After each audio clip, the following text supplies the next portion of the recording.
So in today's video, I want to quickly look at this often question I see quite a lot on social media, which says that, oh, if your relationship ends and your visa is, or your permission to stay in UK is based on your relationship, and that relationship ends, say for example, marriage, or you're granted permission on grounds of your marriage that you have to leave UK.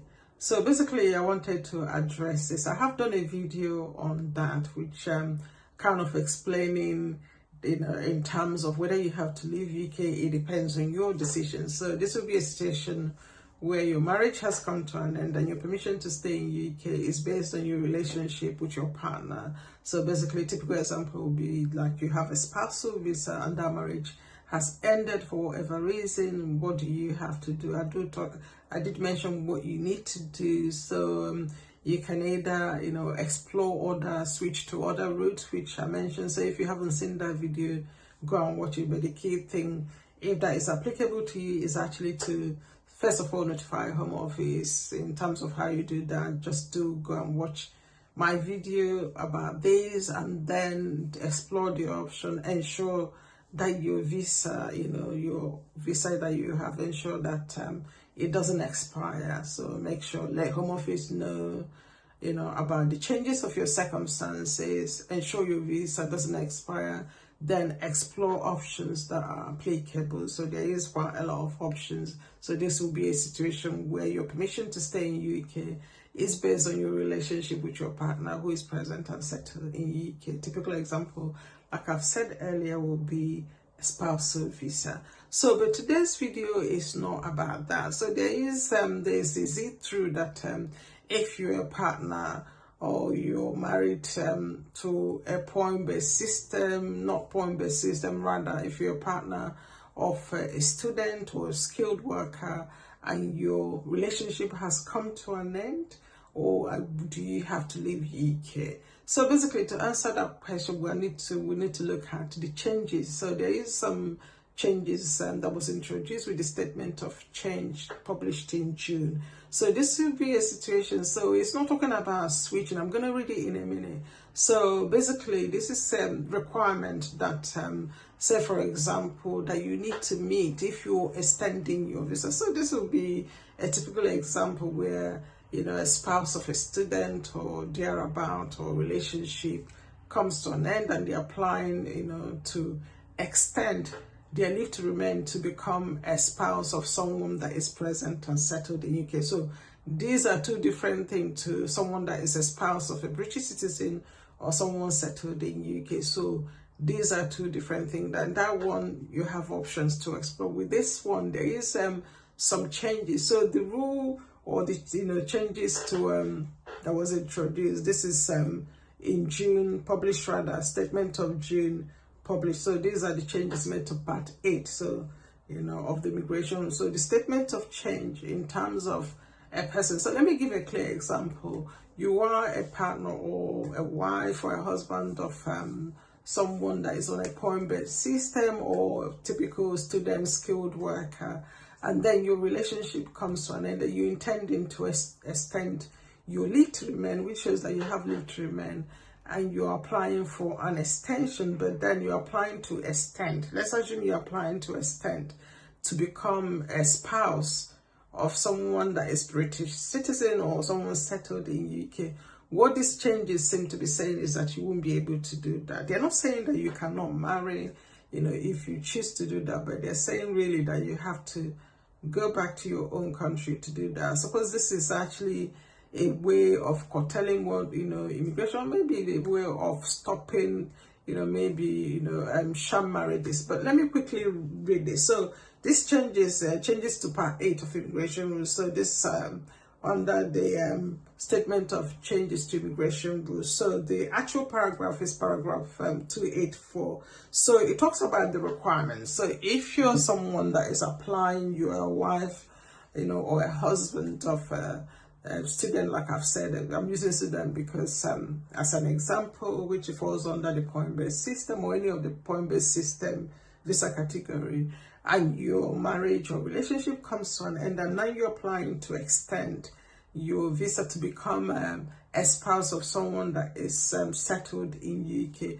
What this changes is saying that you wouldn't be able to do that. So let me read the requirement. So it says here, paragraph 284, saying the requirement for an extension of a stay as a spouse or civil partner of a person present and settled in the United Kingdom. 1 is that the applicant has or was granted limited leave to remain in the United Kingdom, which meets the following requirement. A, the leave was given in accordance with any of the provisions of the rules. I'm just going to skip B. The relevant one is C. So the leave was not as a spouse. So basically what they're trying to say, the leave you had is, was not as a spouse, because really, several partner or married partner or same-sex partner or relevant point-based system migrant are pending. So basically, for you to be able to say these are the requirements, the leave, they're saying, okay, the requirement for someone who is looking to become a spouse, of somebody present and settled in UK, is they will need to meet this criteria. And the relevant one is section C, that the leave you had that you were granted wasn't as a spouse. So basically, if you already have leave to remain as a spouse of a student or any of the point-based system, and now you're looking to actually extend your visa and become a spouse of somebody that is settled or present, settled in UK, say like British citizen or somebody with indefinite leave to remain. What this change is saying that you wouldn't be able to do it. Now, they're not saying that you cannot marry. Of course, you can do that. But what they are saying, for you to be able to do that, you then need to leave UK and do that in your own country, and then I'll make the application from your own country. So let me quickly recap. So what this is saying is the requirement now for someone who is in UK with leave to remain as a spouse of a point-based system. So a typical example would be like a student skilled worker, applying to extend their current leave to remain. Now, so if you're in doing that and you're applying to extend it to become a spouse, of someone that is present and settled in UK, what they're trying to say, what this change is saying that you wouldn't be able to do that. Yeah, so you can't be able to do that. They're not saying that you cannot marry, you can marry, but they're saying that to do that, you have to leave UK. You can do that in your own. So you have to leave the country and do your marriage, make the necessary application, and apply from that. Now, similar thing apply. This is for those that are married. So if we look, I'm going to quickly look at paragraph 295. This will be for married partners. So 295D, is talking about the same thing again. So the paragraph said the requirement to be met by a person seeking leave to remain as unmarried or same-sex partner of a person present and settled in the United Kingdom are that. It still talks about the same thing, so basically it's still the same thing. The leave was granted as the unmarried same-sex partner, and it goes on and on. So basically, what is this trying to do? This is trying to stop, if you like, sham marriages, I think, and also to curtail immigration. So what this changes is trying to do is, if you are granted or you have leave to remain as a partner, or as a spouse of a point-based system, typical example would be student, and then you're applying to extend your visa, then the requirement you have to meet is, what I've read. But then the relevant one is that C, which I'm going to go back and read again. Paragraph C is saying, part A, 284C is saying the leave you already had. Yeah, so let's assume you're now applying, you're a spouse of a point-based system. Example will be student, and your relationship have come to end. And now you're applying to extend your leave to remain, and that you're applying to then become a spouse of someone that is present and settled in UK. What this statement of changes is doing is stopping that, is putting a stop to that.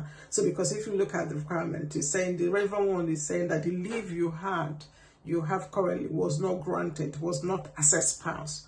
So of course, you're already a spouse, or you're already a spouse of your point-based system partner or a student. So basically they're saying you wouldn't be able to actually apply to extend to become a partner of a British or a spouse of a British citizen or president, someone present and settled in the UK, because the leave you already have was granted as a spouse, civil partner. So basically, they are not saying you can get married. They are saying that the requirement is that the leave you have was not granted as a spouse.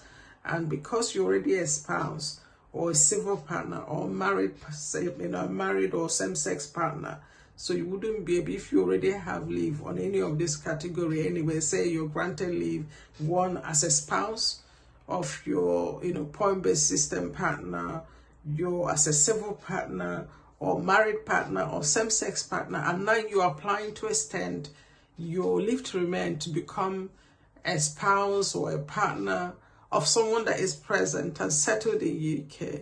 This is what this changes is stopping. So basically, yes, you can do that, but you will not be in country. For you to do that, you will have to, leave the country and do that from outside the country. Yeah, so they're not stopping you from getting married, but they're trying to stop sham marriages, if you like. They're trying to put a stop to it. Now, remember, like when I started the video, I said this is completely different to spouse of a British citizen. Those that have like spousal visa or their permission to stay in UK is based on your relationship with their partner. So if their marriage comes to an end or they separate, they may be able to continue living in UK. That depends on the action they take and their decision or what they want to do. One, they can choose to stay in UK or leave UK.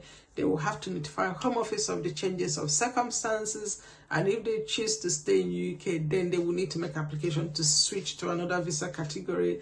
That can be as a parent route, private life route, long resident route, domestic violence route, if applicable, indefinite leave to remain, if they meet the criteria. So all those routes they can apply. Now, before we end this video, just to say that information, this video rather contains information only, and of course it doesn't represent legal advice. If you need legal advice on any of this issue, do consult a solicitor, do your due diligence check. And yeah, that's it really for today. If you stuck around to this point, do consider sharing this video so a lot more people will know that if they were the spouse of a point-based system, skilled worker, student, and they're intending to switch to become a spouse of somebody present and settled in UK because their marriage has ended, they will not be able to do it in country.